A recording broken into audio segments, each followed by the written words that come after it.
Hello friends, আমরা এখন আছি নিকো পার্কের স্কাই ডাইভার রাইডের সামনে। আমার ছেলে আর তার বন্ধুরা এর যে লাইনে দাঁড়িয়ে আছে, এরপরেই হচ্ছে ওদের পালা। ওদের অতি উৎসাহ দেখে আমি তো অবাক, কারণ এটা দেখেই আমার যেন মাথা ঘোরাচ্ছে। এই যে ওরা এখন বসে পড়েছে। অবশ্য এই অল্প বয়সী ছেলেদের মধ্যে আনন্দ, উদ্দীপনা, জোশটা একটু বেশি থাকে, ভয়ডরটা কমই থাকে। এই যে দেখুন, ওরা তো খুব খুশি। আমরা যখন ছোট ছিলাম, অর্থাৎ এরকম বয়সী ছিলাম, তখন আমাদেরও ভয়ডরটা কম ছিল। আমার মনে আছে আমরা কত ইলেকট্রিক নাগরদোলনা চড়েছি, তখন কিন্তু একটু ভয়ও লাগতো না, আর তখন যেন আরও আনন্দে পেতাম। আমার মনে আছে আমি বাবার সাথে যখন বম্বে গেছিলাম, ওখানেও একটা অ্যামিউজমেন্ট পার্কে গিয়েছিলাম। ওখানেও কিন্তু অনেক সাংঘাতিক রাইড চড়েছিলাম, কিন্তু তখন একটুও ভয় লাগেনি। কিন্তু এখন দেখছি এখানে এসে এটা আমি চড়তেই পারলাম না, আমার তো দেখেই রীতিমতো মাথা ঘোরাচ্ছিল।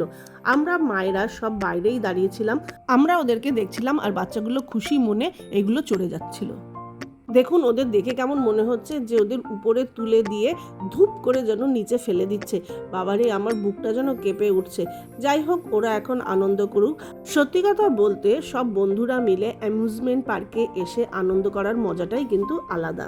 বাচ্চাগুলো এখানে মজা করছিল, আর ওদেরকে আমরা এখানে রেখে চলে গেলাম রেস্টুরেন্টে একটু কোল্ড ড্রিঙ্কস খেতে, কারণ সেই দিন প্রচণ্ড গরম পড়েছিল, আর যার জন্য আমরা রোদের মধ্যে থাকতেই পারছিলাম না। আর এখানেই আমি আজকের ব্লগটা এন্ড করছি। এর পরের ব্লগে আমি আপনাদের দেখাবো নিকো পার্কের আরেকটা রাইড। নিকো পার্কে আসলে আপনারা কিন্তু অবশ্যই এটা চড়বেন, আশা করি ভালো লাগবে। আর এখানেই আমি ব্লগটা এন্ড করছি। টাটা।